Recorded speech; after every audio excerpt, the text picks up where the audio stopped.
എന്തായാലും മഴ. അമ്മയുടെ കുട്ടിക്കാലം ഇങ്ങനെയായിരുന്നു. ഇതിലി ശക്തമായിരുന്നു മഴ. അമ്മയുടെ കുട്ടിക്കാലം എങ്ങനെയായിരുന്നു? വളരെ രസമായിരുന്നു. ഓടാനും പാടാനും കളിക്കാനും ഒക്കെ നല്ല രസമായിരുന്നു. മഴ പെയ്യുമ്പോൾ ഞാനും എൻ്റെ കൂട്ടുകാരും ഓടും, കളിക്കും, പിന്നെ പുഴയിൽ പോയി കുളിക്കും. എന്ത് രസമായിരുന്നു. അമ്മയുടെ കൂട്ടുകാർ മാത്രമോ? അതേന്നെ, കളിക്കാൻ പോവാന്ന് പറഞ്ഞ ഒറ്റ പോക്ക. പിന്നെ കുറേ സമയം കഴിഞ്ഞായിരിക്കും തിരിച്ചു വരുന്നത്. അമ്മയുടെ കുട്ടിക്കാലത്ത് കളികളുണ്ടായിരുന്നു. ഒരുപാട് കളികളുണ്ടായിരുന്നു. സാറ്റ് കളി ഉണ്ടായിരുന്നു, കണ്ണാരം പൊത്ത് കളി ഉണ്ടായിരുന്നു, പിന്നെ തൊട്ടേപിടുത്തം ഉണ്ടായിരുന്നു, ഇട്ടൂലി ഉണ്ടായിരുന്നു, പിന്നെ കുട്ടിയും കോലും, അങ്ങനെ ഒരുപാട് കളികളുണ്ടായിരുന്നു.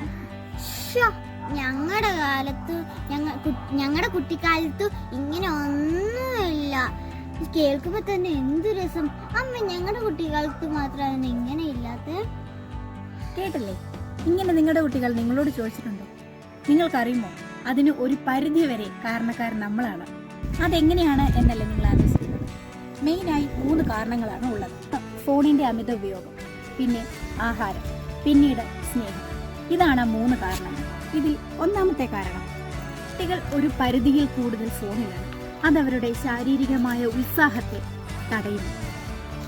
അവർ അലസരാകുന്നു. ഒരു മുറിയിൽ തന്നെ ഒതുങ്ങിക്കൂടാനായി അവർ ആഗ്രഹിക്കുന്നു.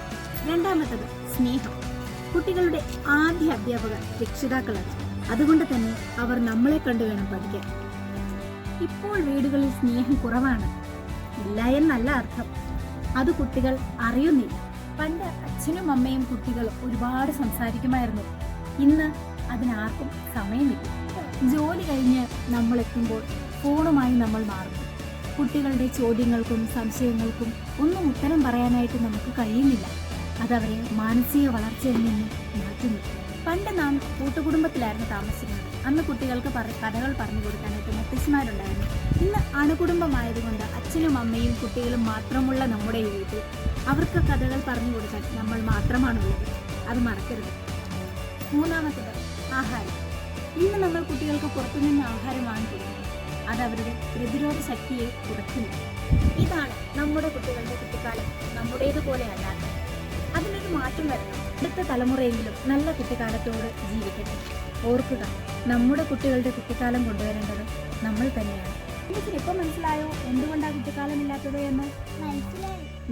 അപ്പോൾ എല്ലാ രക്ഷിതാക്കളും കുട്ടികളും ഇത് ശ്രദ്ധിക്കുക. നിങ്ങളുടെ കുട്ടിക്കാലം അടിച്ചു പൊളിക്കുന്നതിന് വേണ്ടി നമ്മൾ പറഞ്ഞിരിക്കുന്ന ഈ കാര്യങ്ങൾ ചുരുക്കമെങ്കിലും നമ്മുടെ ലൈഫിൽ കൊണ്ടുവരാൻ ശ്രമിക്കുക. അപ്പം ഇത് നിങ്ങളുടെ ഫ്രണ്ട്സിലെല്ലാവർക്കും ഷെയർ ചെയ്ത് കൊടുക്കുക. വീഡിയോ നിങ്ങൾക്ക് ഇഷ്ടമായ ലൈക്ക് ചെയ്യുക, കമൻറ്റ് ചെയ്യുക, സബ്സ്ക്രൈബ് ചെയ്യുക. അപ്പോൾ ഞങ്ങളുടെ പുതിയൊരു വീഡിയോയിലേക്ക് വരുന്നവരെ എല്ലാവർക്കും ബൈ.